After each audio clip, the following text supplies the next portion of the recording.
some good Sudoku. We'll start off with a beginner puzzle just to get things started. Get our puzzle solving brain working. I hope that you're having a good day. And if you're not, that maybe this video can help relax and calm you down a little bit. I know if I'm having a stressful day, I always turn to ASMR videos to help calm me down a little bit. So I hope this could do that for you.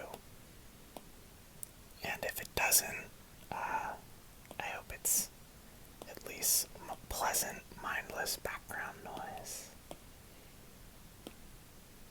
Or that you're really interested in Sudoku. And maybe you're learning a couple things about how to play. I haven't really been saying very much about what I'm doing here, but this is a very easy one.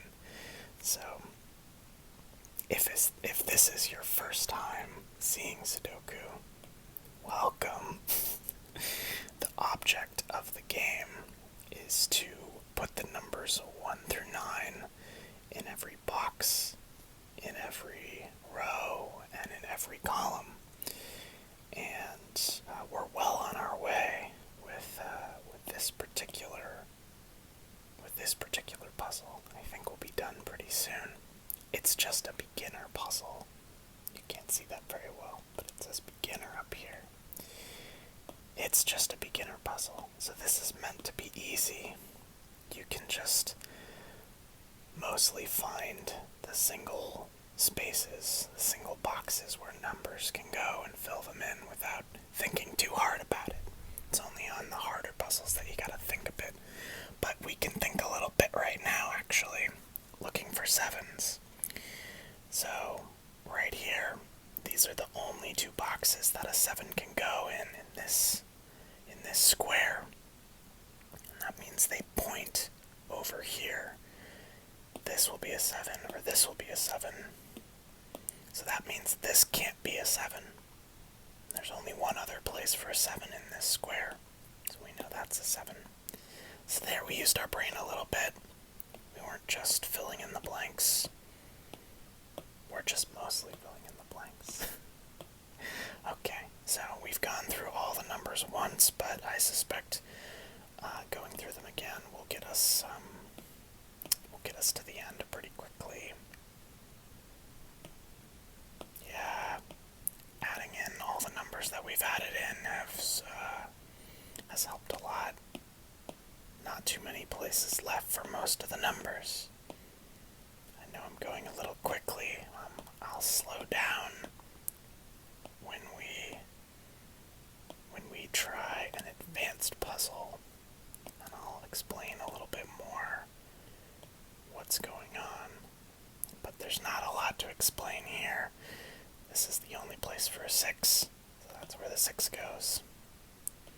And so on and so forth down the line. Almost there. Alright, a lot of 2s left. We were short on 2s until the very end. Alright.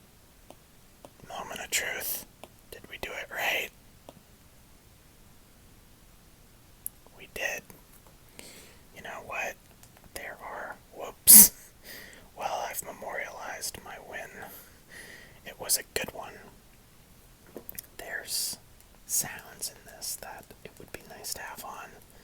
This app makes very pleasant clicky sounds. This could be too loud. Let's see. Ooh, wow, that could be a little loud. Let me turn it down a little bit. Okay, so that was our warm-up puzzle. Let's try. Ooh, those are good noises. Ooh, whoever did the sound design, probably one of these 2 fellas, Zach Gage or Jack Schlesinger. The sound design is really nice. Okay, let's do an advanced puzzle now. I think we're ready. Do you think we're ready? seems a little easy to start. But remember, the advanced puzzles are a little bit more difficult. There's a lot fewer what we call naked singles, like this, where there's only one place a number can go. But there still will be quite a lot. Advanced is more difficult than beginner, but it's not the hardest puzzles they have in this app.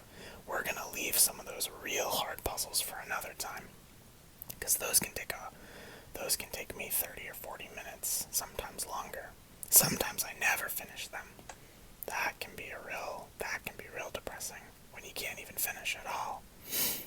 So, I don't normally annotate on this difficulty level because it's still pretty easy, but I will for us. So, annotating in Sudoku is when you note what numbers could be in boxes. Whoops. That still might be a little too loud for me. So, I'm noting there's only 2 places for the number 2 in this square, and when you have narrowed down the possibilities to just 2 squares, in this app, we mark that in blue.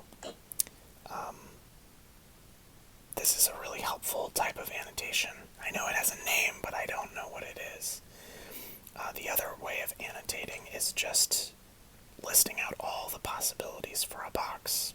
Like this one could be a 4, a 7, or a 9. So you can use the gray annotations for that. But I don't find that very helpful, except on the hardest difficulty levels. So I don't really do that. Whew, the sounds in this. I love them. Okay, so where were we? So these could be 2s, and these could be 2s. Let's look at 3s. Oh, we got lots of stuff going on for 3s. That's a 3. That's a 3. That's a 3. Those could be 3s, and those could be 3s. Does it still sound maybe a mite bit too loud? Let's go down a little bit more. Dial that in. Alright, ooh, yeah, that's good. It could be too quiet for y'all, so if you'd like the sound up a little more, just let me know. So these could be a 4. So could these. And so could those.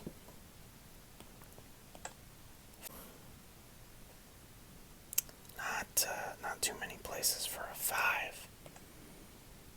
But 6s, we've got a lot of good spots for 6s. A lot of naked singles. It always makes me feel a little funny saying naked singles. Sounds like it could be referring to something else. Maybe I should think of another way to refer to them. So, in annotating the 7s here, I'm also noting that there can't be any 7s here, right? Because there's going to be a 7 in one of these 2 boxes in this square, so there can't be any 7s here. So I might as well go up there and note that. And I didn't do that for some of the others because it wasn't necessary. So, for example, the 2s here and here, I didn't need to note that these boxes couldn't be 2s because they already couldn't be a 2 because there was one in that square. Alright, where were we? 8. Oh boy. Lots of good stuff with 8.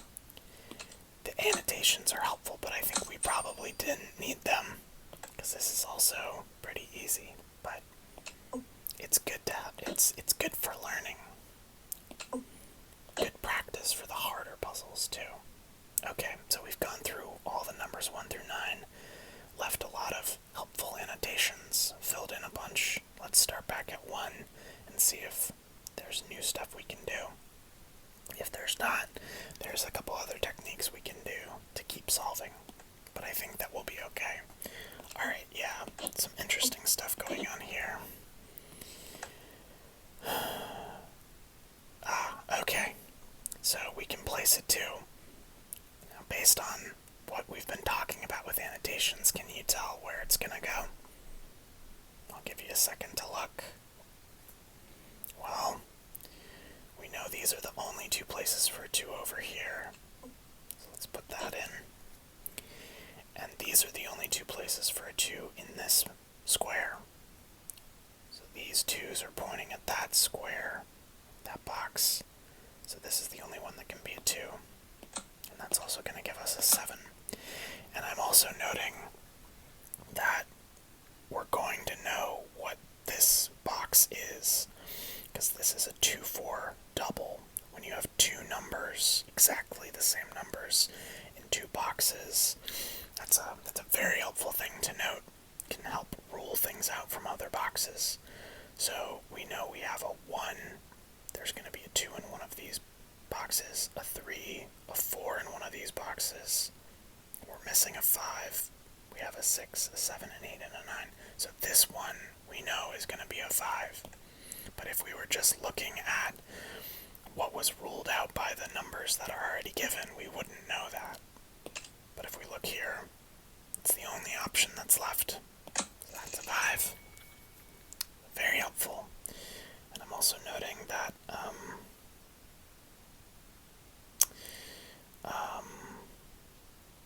I was about to make a mistake. Actually, I was about to put 5s here, but that's not.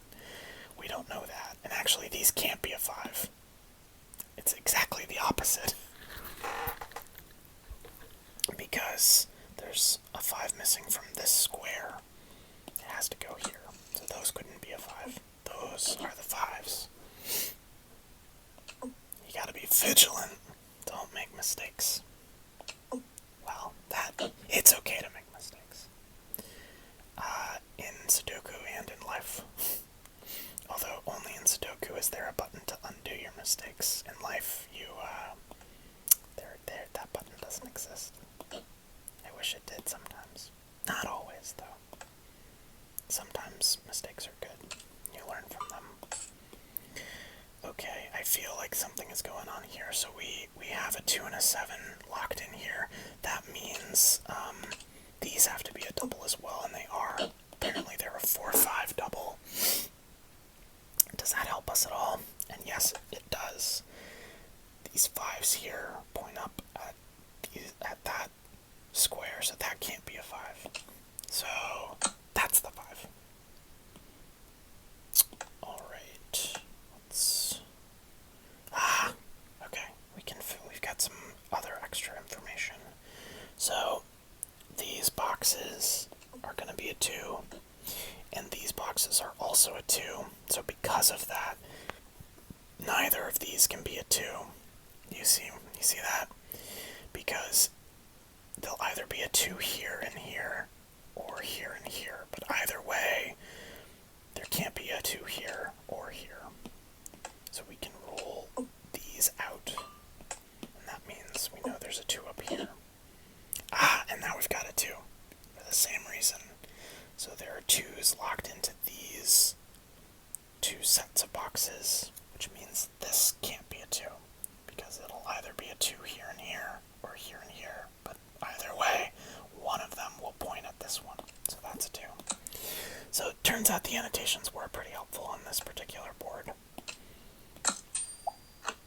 Oh, and when you do annotations in this app, if it forces a number to, when you, like what I did with the 3 right there, this 3 is, well, we actually knew that this was a 9 already, but I'm saying I think one of these is a 9, and when I say that's the 3, it automatically gives me the 9, which is nice. Okay, speaking of 9s, did that help us out at all? It didn't. It did. Well, it hasn't. But we do know something else. This is a 2-9 pair. So since this is a 2-9 pair, and the rest of this square is filled in, there's only one possibility here. That's a 7. This is kind of how I do this. I just kind of go around filling in information where I can figure it out, and when I get that, I bounce on to the next thing. Okay, what else do we know? Don't know ones yet. And these 2s. We need a few more numbers before we could do that. But, the 4s. So these 4s are pointing at this box. That can't be a 4. So that's a 4. Oh, and that's a 4 as well. I think we already knew that.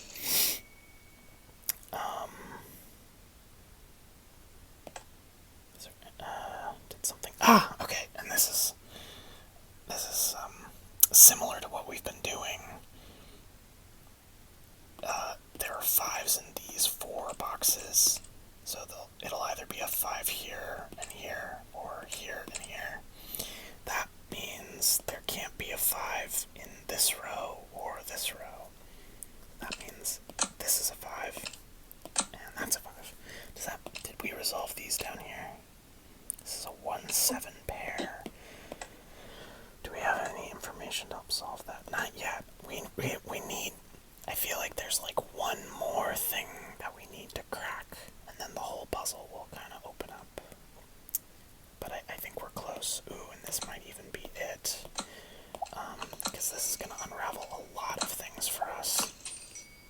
And we're going to hear those bells and dings going off like crazy. If you don't like those, just let me know. I can turn them off. But I do find them a little satisfying. So maybe we just want to adjust the volume if they're too loud. Oh, here we go. I was just talking about making mistakes. We apparently made a mistake. Did you catch it?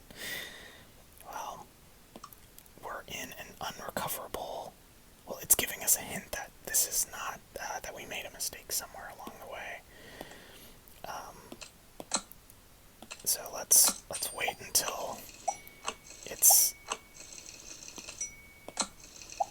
Well, I think that's what it was telling us. Maybe that was just a helpful little pop-up. But I think it's telling us, yeah, we don't have any place where we can put the 2 now. That's no good. We also don't have any place to put the 7. So once I put the 7 down, there's not going to be another thing I can do, I don't think. Well, like, let's put a 7 here. The current board is unsolvable. So this is what you do when you goof like I did. It'll unwind what we did, and apparently the mistake I made wasn't too very far back. So let's see if we can avoid making the same mistake twice. Okay, so that's a 7, which means that's a 7, that's a 7, that's a 7, that's a 7. Okay, I think that's alright. That's a 4, so that's a 4, and that will resolve our 5s for us. And that's 7, and there we go. So it wasn't that bad. In life, you can't always do that. You can't always rewind and then everything turns out okay. But in Sudoku, you almost always can. That's the great thing about Sudoku. Anyway, thank you for joining me today.